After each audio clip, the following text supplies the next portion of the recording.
Hey there, true believers. I am Commander CheapSkate, and this is the show that helps you to play miniature wargaming on a budget. This is a Mighty Empires campaign called Haymar's Shame, and this is the first in a series of battles taking place on turn 1 of the campaign. This battle involves a 1,009 points Warrior of Chaos army versus a 1,200 point Empire and Tomb Kings Alliance army. So sit back, enjoy, and let's see if humans and skeletons can play along and share. Brom, I've never prayed you before. I have no tongue for it. No one, not even you, will remember if we were good men or bad, why we fought or why we died. No. All that matters is that two stood against many. That's what's important. Balor pleases you, Crom. So grant me one request. Grant me revenge. And if you do not listen, then the hell with you. For the record, I am the game master of this campaign, so I'll be playing all the neutral forces that the players will be facing.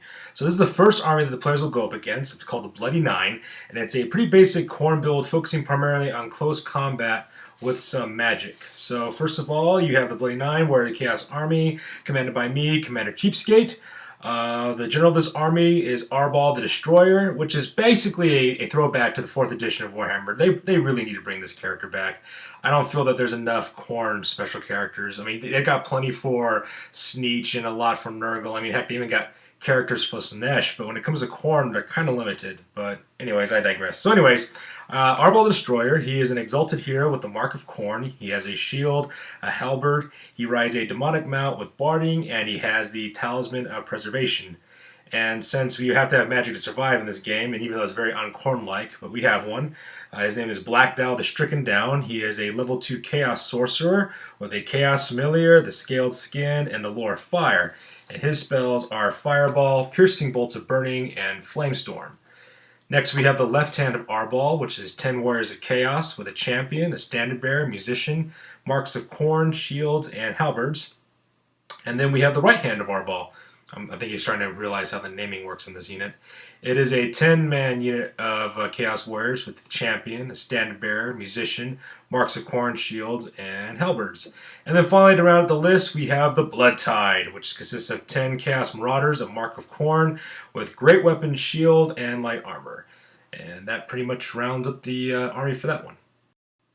Since this is turn 1 of the campaigns, the armies will be pretty small. So Sister Sariel is supported by a 500 point army of Tomb Kings and making an alliance with them early in the turn, so that's how come she's got the support for that. Warlord Ace is another buddy of mine, will be commanding the Tomb Kings army. So for the Empire, it's commanded by Sister Sariel. It's called the Red Army. It's an Empire army. Her general is a Battle Wizard Lord with level 4 upgrade, Talisman Preservation, and the Lore of Metal. And her spells are Searing Doom, Plague of Rust, Transmutation of Lead, and Final Transformation.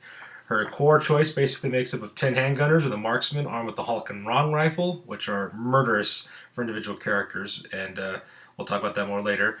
And then she also has 5 Knights of the Order with a Standard Bearer. And for her rare choice, she has a Steam Take with a Hawkland long rifle upgrade. So yeah, those sniper rifles are pretty deadly. Now then we move on to the Tomb Kings list, which is commanded by Warlord Ace, and his general is Dark Akhenaten, who's a Tomb Prince with a great weapon, light armor, and the Dragonbane Gem, because Tomb Princes are flammable, so he's going to need something to defend the flames, and since I got fire, I'm going to try to light him up. Alright, for his magic caster, he has Sekhmet the Sinister, who is a level 2 Lich Priest with the Obsidian Amulet with the Lore of Nehekara. And their spells are the Incantation of Cursed Blaze, which is the one that gives you the killing blow and increases your killing blow if your unit already has one, as well as the Incantation of Desiccation. His unit choices are the Fateless, with 20 Skeleton Warriors, a Champion, Standard Bearer, Musician, and Sekhmet's Guard, which basically is 20 Skeleton Archers. Alright, so this is deployment. We'll start with the Chaos Warriors first. On the left-hand side there, you have the Exalted Hero mounted on the Demonic Mount. Right next to him on the right-hand side, which is represented by Chaos Warriors of Nurgle. They're kind of proxy. Those are supposed to be the Chaos Marauders, the Blood Tide. Right next to them to the right-hand side is the left hand of Arbal, which is just a straight-up 10-man unit of Chaos Warriors. And then on the far right-hand side is the right hand of Arbol, and that is the one with the level 3 wizard installed. And so basically the idea for this tactic was that the hero on the left-hand side would just charge the left flank there, try to take out the Steam Tank, or at least try to hold it up a little bit, and then try to get the Tomb King skeleton warriors located behind those trees there. Then the idea was to take the Marauders and the warriors there in the center of the line, and then have them bum rush between the hill and the forest there to try to get at the Tomb King archers and possibly the knights. Yeah, this battle is fun on a small 4x4 table. It's an introductory battle, and so we don't have much terrain. We rolled a d6 to figure out how many terrain pieces we got, and we rolled a 1 plus 1, which is 2 pieces of terrain. So hooray for dice. So anyways, that was the plan for those 2 units in the middle, was to charge up the center line there. And then for my unit on the far right-hand side with the wizard, their idea was just to go up the right flank there and try to engage those Imperial handgunners at the edge there. That's where my opponent's wizard was installed, and shoot fire magic along the way and try to destroy as many units as we possibly could before we closed in with them and destroyed them that way. So yeah, that's deployment. Alright, so here is a picture of the Empire and Tomb Kings deployment phase there. If you look on the left-hand side there, you have the Steam Tank. That one is not fully completed because that model is still in the middle of being painted. And if anyone has ever painted a Steam Tank can tell you it's a lot easier to paint if it's disassembled first. So that's the reason why it's kind of half completed there on the left-hand side. Proxied by the skeletons behind the tree there are 20 skeleton warriors. Those are proxied by vampire cant skeletons. And the Lord Krell guy in the back there, that is his Tomb Prince, Dark Agnaton. And then in the center there you have the 20 skeleton archers, which are proxied by vampire count skeleton warriors. And the White King in the back there is the proxy for the level 2 spellcaster, the Lich Priest for the Doom Kings. And then right behind them, you have the 5-man unit of Imperial Knights with the standard bearer. They're just regular knights stuck up there, just to, I think, to reinforce the center there. And to the right-hand side, you have the 10 handgunners with the level 4 wizard embedded. And so that was pretty much their deployment phase. Alright, so we begin turn 1, and the Empire and Tomb King forces go first. So during the movement phase, they decided not to move anything, really. They just decided to keep all their infantry units and cavalry units where they're located at. And the only thing they decided to move was the Steam Tank, and they decided to move it up my left-hand flank there, and it moved 8 inches. Aside from that, nothing else really moves. A minor setback, girl. We'll be home in no time. I'll just wait until the skin grows back on my eyeballs. Alright, so we have the magic phase now. This is basically where the heat comes in. Sister Serial casts the final transformation on the right hand of Arbol. It's the unit with my wizard in it, and it casts with irresistible force and kills half of my unit. Here's a picture of my men getting decimated, basically killed in half by the final transformation. And so with half their guys missing, I have to take a panic test, and my men fail, and they flee 6 inches back. And already this is off to a bad start. This plan required my pincer attack to go off kind of flawlessly, and my wizard and his warriors are trying to flee for their lives. It just can't get any worse than this at this point. Sister Serial rolled a 10 on the miscast chart and... Klaatu! Marada! And she loses 3 wizard levels, leaving her at a level 1 wizard with only knowing the Plague of Rust. She loses all of her other spells. So right off the bat, I'm kind of happy. Right off the bat, my troops are running away, and her wizard has no magical build anymore. Basically, is a level 1 wizard now, and only knows 1 spell, which is Plague of Rust. And so that's like the least damaging of the spells she could possibly have. So I'm actually feeling kind of good about the fact that this is going well so far. In terms of as well as it could go, I guess. Alright, so now it's the magic phase for the Tomb Kings, and Sekhmet the Sinister unleashes with the incantation of Desiccation on that one, and so because of that, the spell goes on the left hand of Arbol, and it succeeds. Unfortunately, I just totally roll horribly for the Dispel, so it lowers their strength and their toughness by 1, so that kind of sucks. So with that being said, we move on to round 1 of shooting for turn 1. And for shooting for the Empire is pretty much nothing. The handgunners are out of range for things. They really can't shoot anything.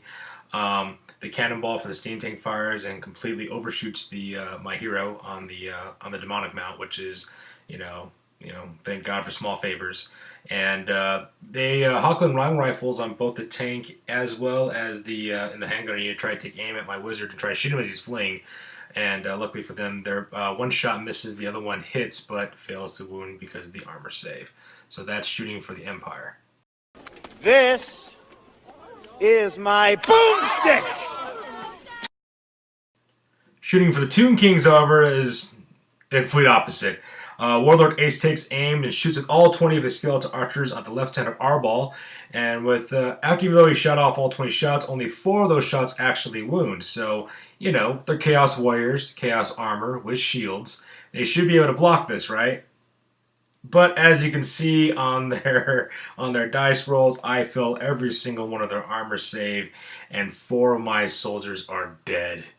Dead from skeleton archers shooting strength 3 longbows. I mean, it's impossible. Math should dictate that most of my guys should survive, if not all of them.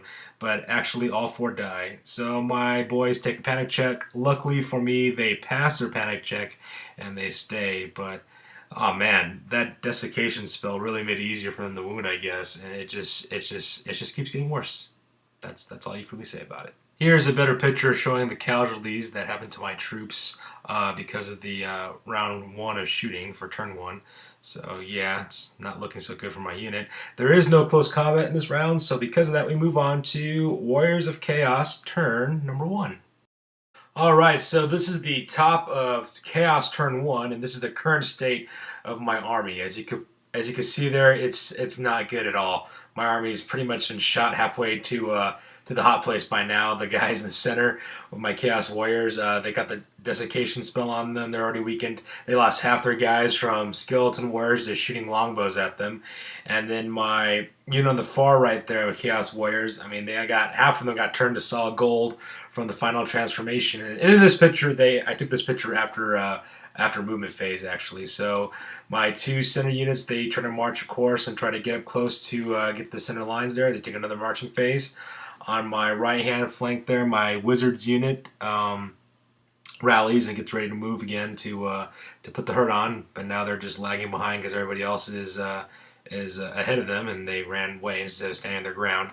And then on the left-hand side is my Chaos Lord. He tried to charge the steam tank, but unfortunately I failed my test. I failed my roll. So he only went a couple inches, and I just set myself perfectly for the steam tank to come roaring at me with full engines blazing if Sister Sarael feels so inclined. So yeah, this is what the top of the movement phase looks like after movement. So yeah, let's see what happens next. Alright, so it is now my magic phase, and I'm a little upset because I lost half my troops from my Wizards unit, and they ran away, and they're coming back into the fight now after passing their panic check and reforming. So I figured that's it. I'm gonna try to destroy this handgunner unit with the Wizard inside of it. So the first spell I pop off is Fireball. I just try to launch like a level 1 Fireball spell at the unit, and Sister Sariel's Wizard dispels it. So I get kind of sad on that one, but luckily for me though, she ate up all of her dice, pretty much all of her dice, to dispel that Fireball spell. So then I decided to take the remainder of my dice, which is about 4 of them, and I decided to try to cast the Flaming Firestorm, I think is what it's called. Oh, I'm sorry. It's actually the Flamestorm spell. So I decided to try to do the boosted version of it. We use a large template. So I cast the spell, and the spell goes off with Irresistible Force, which is awesome in a sense because that means the spell's going to go off, right? Well, then when I roll the scatter dice to make sure to see where the template lands, and it just falls off to the left-hand side, and it completely misses the unit I was going for. So that's just fantastic. I finally get high rolls that I needed once for my magic, and my magic betrays me and makes my Firestorm go off on the rulebook instead, and nothing really happens to that unit. And so I'm stuck there now with a miscast. Right, so after my spell doesn't go off, I roll on the miscast chart, and I roll a 6. Klaatu, Veranda, Which, of course, is the small template explosion that goes off with a strength 10 hit that's sitting right on top of my Wizard.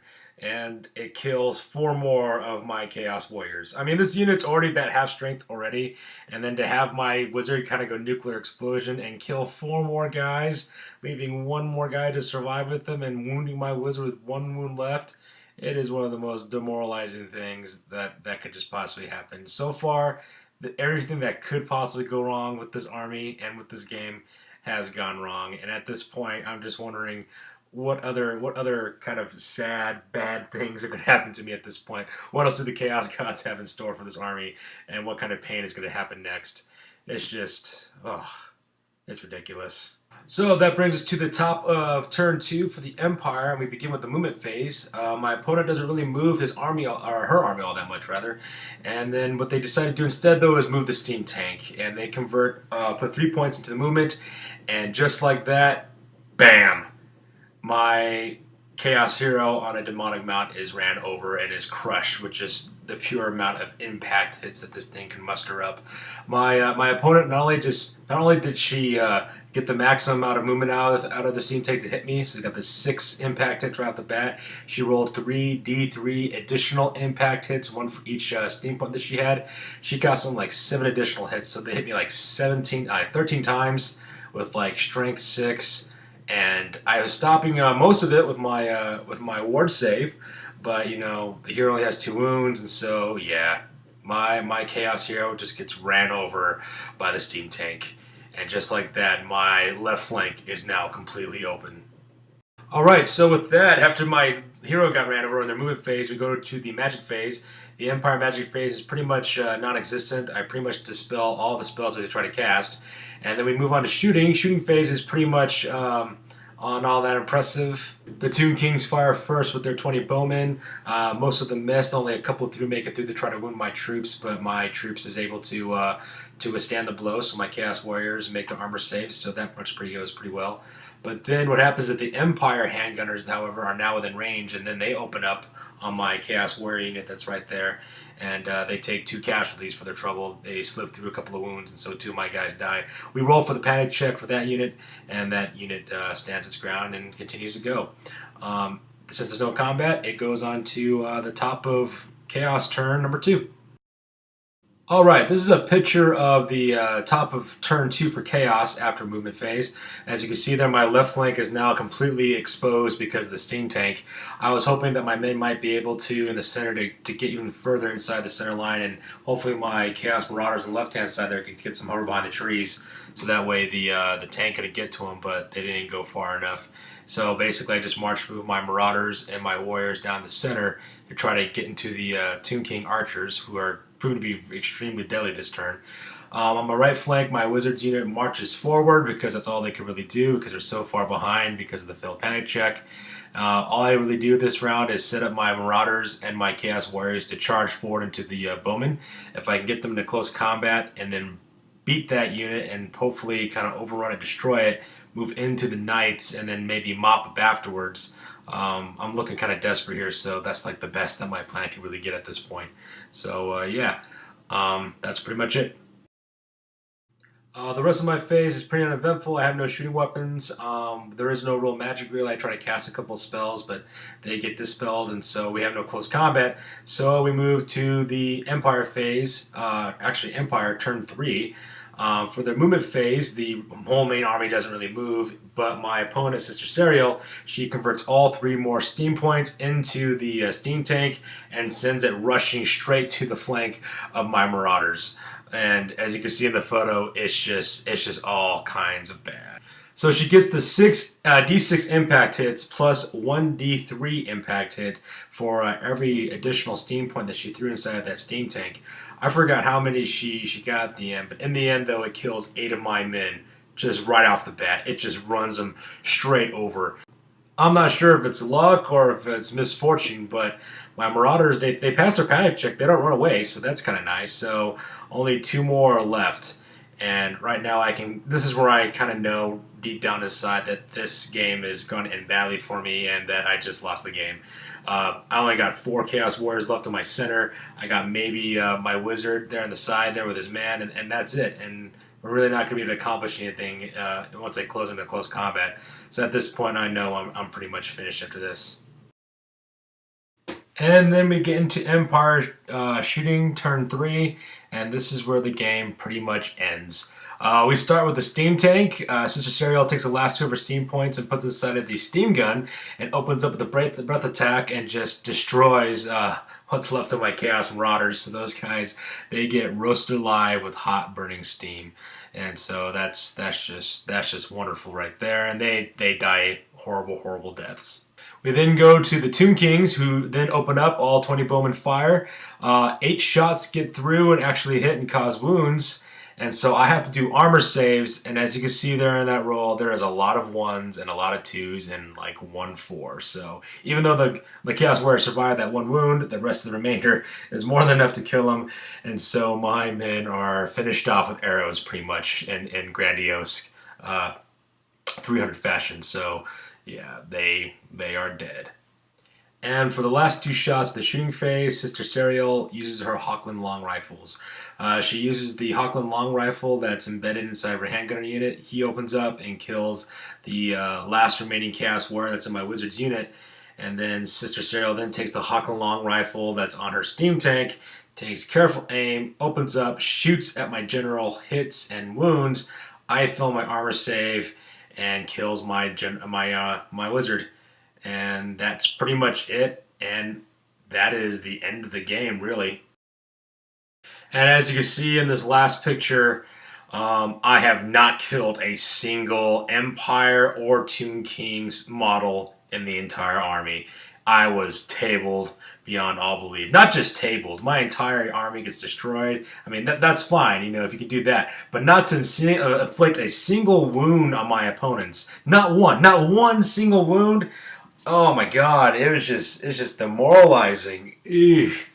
The only bright side to this is that this battle was a campaign battle, and I was just playing a neutral army, so it really doesn't count against me with my army that's in this campaign. So that's nice. I guess that's the plus. I really don't have to really worry about losing too badly because this battle doesn't really count because it's for the campaign, and I was just playing the neutral forces for it. So bright side, I guess. I thought about staying. They offered me the chance to lead them, to teach them, to be king. Uh-huh. But my place is here, so I swallowed the juice, said the words, and here I am. Did you say the words right this time? Well, maybe I didn't say every single tiny little syllable, no, but basically I said them, yeah. Basically. So now we're into the after action review. This is the part where I basically reflect upon the battle and talk about what went well, what didn't go well, and how to learn and prepare for the next time. So for starters, well, I was too reliant on magic for this battle, and it turned around and bit me, and I should know better than to trust magic. I'm a kind of an odd Warhammer player in the sense that I really don't like using magic or magical items or using special characters. I believe that men and warriors win battles, so I'm really big on using just regular troops and using a lot of missile fire to destroy your enemy and just get around the whole magic piece. But with Chaos Warriors, there are no real ranged options besides the Hell Cannon, so I figured I could use magic to do this instead. I have a horrible track record with using magic, and so I should have known better than to rely on magic to do this part, really. I should have known better for that.